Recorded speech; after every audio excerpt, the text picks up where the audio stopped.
Here is another essay by Bartholomew Mukucha courtesy of Destiny World Global Outreach titled Shadows of Redemption, the Transfiguration as a Foreshadowing of Christ's Suffering. The Gospel of Mark, traditionally ascribed to the disciple Mark, offers a unique and distinct perspective on the life, ministry, and mission of Jesus Christ. Within its narrative, Mark portrays Jesus as the Son of Man, emphasizing his humanity and his role as a suffering servant who was destined to die. Through a meticulous analysis of Mark's Gospel, scholars have explored the theological implications and literary techniques employed by the author to convey this portrayal of Jesus. The Son of Man. I love the Gospel according to St. Mark, partly because of the evangelist's concise approach to critical Christological events. Right from the onset, Mark portrays the Lord as the Son of Man, framing our conceptualization within the guidelines of Job 14:1, which allude to suffering, which was essentially the Lord's destiny.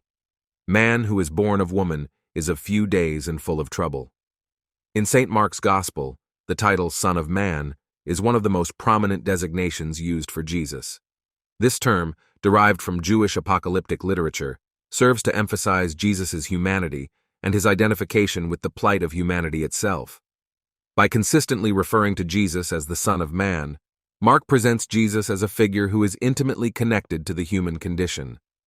Through his interactions, teachings, and ultimately his sacrificial death, Jesus demonstrates his compassion and understanding for the struggles and sufferings experienced by mankind.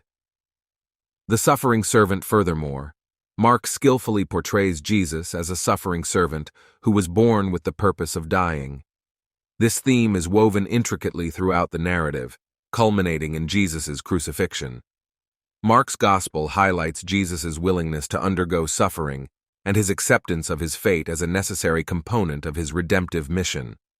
Through his actions and teachings, Jesus exemplifies the characteristics of a servant, placing others before himself and willingly enduring humiliation, rejection, and ultimately death on behalf of humanity. Mark's portrayal of Jesus as a suffering servant invites readers to reflect upon the profound significance of Jesus' sacrifice and the ultimate redemption it brings. Literary techniques. To achieve this portrayal, Mark employs various literary techniques that resonate with his audience. The Gospel is marked by a sense of urgency, using vivid and concise language to create a fast-paced narrative. This writing style serves to highlight Jesus' unwavering commitment to his mission, even in the face of impending suffering and death. Mark's use of irony and paradox further accentuates the portrayal of Jesus as the Son of Man and a suffering servant. For instance, Jesus, the acclaimed Messiah, often emphasizes secrecy and veils his identity, while also challenging conventional expectations of the Messiah's role. These literary devices add depth and complexity to the characterization of Jesus, enriching the reader's understanding of his multifaceted nature. The necessity of his death. The reason why Jesus had to be born was so that he could die. Jesus could have just descended from heaven exactly the same way he ascended and in the radiance of his splendiferous glory. But the problem with that is that he would have been denied some qualities of personhood in the human context and not have been eligible to die, and thus defeating the purpose of his visitation in the first place. An event of this nature is not too inconceivable even for our finite 6-pound minds, especially because a phenomenon of this kind once unfolded in the Old Testament, when God visited Abraham in human form with no pre-record of a birth narrative. Incarnation was indispensably necessary for redemption. Jesus did not only need to step out of divinity into humanity, he also needed to step out of eternity into time in order to be able to die. It is in the light of this understanding that we appreciate Paul's declaration in 2 Corinthians 8:9 that, "For ye know the grace of our Lord Jesus Christ, that though he was rich, yet for your sakes he became poor, that ye through his poverty might be rich." The concept of his prosperity. In his league, where he is obviously a loner, the Lord's wealth is three-dimensional, in omnipotence, in omniscience, and in omnipresence, and these are the markers of his prosperity that Christ for a moment had to give up to achieve our redemption, thus becoming poor in his context as God. It is interesting to note that even having assumed everything that qualified him to die through incarnation, death still did not have jurisdiction over his life, because he was neither born into sin, nor was he himself a sinner. And this is exactly why he said of himself and his life in John 10:18, "No man taketh it from me, but I lay it down of myself. I have power to lay it down, and I have power to take it again. This commandment have I received of my Father." A kind of life above the reach of death. Incarnation only made the Lord human enough to die, but that was not enough because the same incarnation could not impute sin on him for death to have right over his life. But then the Lord had to die. But then there is a problem. Remember, the wage of sin is death, and therefore death cannot obtain in the absence of sin. So the challenge now is, how can death get a hold on a man in whom there is no sin? The meticulous plan. Howbeit, since the Lord did not, and indeed and in fact could not sin, he was made sin. He was not an adulterer, but he was made adultery. He was not a liar, but he was made a lie. He was not a sorcerer, but he was made sorcery. He was not a gossiper, but he was made gossip. This had already been prophesied by the eagle-eyed prophet Isaiah when he said of the Lord in 53:4-5, "Surely he hath borne our griefs, and carried our sorrows. Yet we did esteem him stricken, smitten of God, and afflicted. But he was wounded for our transgressions, he was bruised for our iniquities. The chastisement of our peace was upon him, and with his stripes we are healed." And Paul says in 2 Corinthians 5:21, "For he hath made him to be sin for us, who knew no sin, that we might be made the righteousness of God in him." The anatomy of the Lord's purpose on earth is most compressed and intricately classified, is a single striking event that took place in the fringes of a solemn night at possibly Mount Tabor. Alternative views. I have read a number of presentations by top theologians and have heard many sermons by world-renowned speakers on the subject of the Transfiguration. Most, if not all, somewhat seem to agree that the purpose of the Transfiguration was the submission of the Old Testament before Christ, who represented a new dispensation. The position is that Moses represented law, and Elijah represented the prophets, which is the whole composition of the Old Testament, and Jesus represented a new season of grace. While that is theologically sound, I'm not sure if there is direct scriptural evidence that substantiate that as being both the purpose and interpretation of the Transfiguration. Howbeit, what's very clear and unequivocal is that Transfiguration meant three things: the death, the resurrection, and glorification of Christ.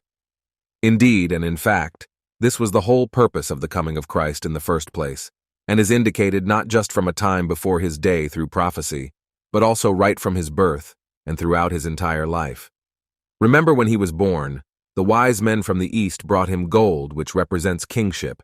They also brought frankincense, a fumigation which represents deity, and they also brought him myrrh, which was a strong, scented plant-based oil used for embalming dead bodies, and this is given as a present at a baby shower. I'll let that one sink in. But I'm wondering, who does that? Who gives a condolence token in the stead of a birthday gift? This obviously is the earliest sign after the virgin birth pointing to the Passion narrative. From then on, everything about his life points in the same direction: the cross, everything, like baptism, and including the Transfiguration. In the Transfiguration, we see Moses and Elijah, one representing death and the other representing resurrection. Moses died and was buried, represented death. Elijah lived and was taken up and represented resurrection. Then Jesus' raiment glowed, which represented glorification. This is the revelation that the three disciples got right in that high mountain, and Jesus, fearing that the mystery of his coming could leak, charged the three disciples in Mark 9:9, saying that they should tell no man what things they had seen till the Son of Man were raised from the dead. Because of this, Paul would later be able to say, "For had they known, they would not have crucified the God of glory." Reading through the Transfiguration event, verse 9, as quoted above, becomes the first point of suspicion that the Transfiguration is directly related the Passion narrative. Then boom, verse 10 confirms the suspicion, proving it true by saying, "And they kept that saying with themselves, questioning one with another what the rising from the dead should mean." The centrality of the subject of the Lord's death, burial, and resurrection in their discussion on their way down from the mountain could only have been predicted on the core of the event that had just happened on the mountain. It is indispensably important to understand that your salvation was not a result of serendipity or a by-the-way case. It was preactively calculated, premeditated, and perfectly executed single-handedly by the all-wise eternal God of glory. Salvation is not a product of serendipity. The Lord always had everything planned out. The importance of the Transfiguration. The importance of the Transfiguration cannot be overemphasized. It is not only a foreshadowing of Jesus' death and resurrection, but more so, a revelation of Jesus' true identity as the Son of God. It is in this moment that the veil is removed and the Lord is revealed as he really is. This then serves eternally as a reminder of the theanthropic identity of the Lord, that he was not only man, but also God. That the Transfiguration served to reveal Jesus' identity is beyond controversy, and is partly the reason why in all three synoptic Gospels, the event is strategically and purposefully placed immediately after Peter's confession that Jesus was the Christ. From a historical viewpoint, it is not too hard to grasp the humanity of Jesus, especially on account of such factor, like the virgin birth. It is his divine side that brewed the fiercest arguments, and part of the purpose of the Transfiguration is to put that debate to bed. It was indeed and in fact necessary for God to give the most influential trio in his team an exclusive revelation that would establish their conviction in the faith. Probably the most outstanding highlight throughout the whole event was not the appearance of the two Old Testament histocal characters, not even the glowing of Jesus' clothes or countenance, but the voice that cracked the skies and affirmed the sonship of Jesus. That declaration alone seals the argument of Jesus' divinity. God's declaration that Jesus was his Son simply means that Jesus is the Son of God, and the term the Son of God is equivalent to being God. For a time and an environment that felt the pregnancy of messianic expectations was almost overdue, term had multiple serious implications and was held with so much reservations. Remember, this term was the born of contention in John 5:18, when the Jews plotted to stone Jesus, saying that by claiming God to be his Father, he equated himself to God.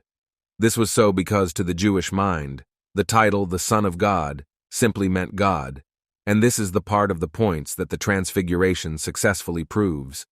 The shining of Jesus' face and apparels is a significant piece pointing in the direction of not only the Lord's glorification, but his eternal glory, which he will share with us after the travail of his soul. It is also in the revelation embedded in the mystery of the Transfiguration that we understand that the sacrificial death of the Lord does not mark the end, but the beginning of a victorious life of liberty and righteousness in the Lord. The salvation of your soul is not a myth or a legend. It's not a fantasy or ostensible. It's a fact, it's a reality, it's the truth.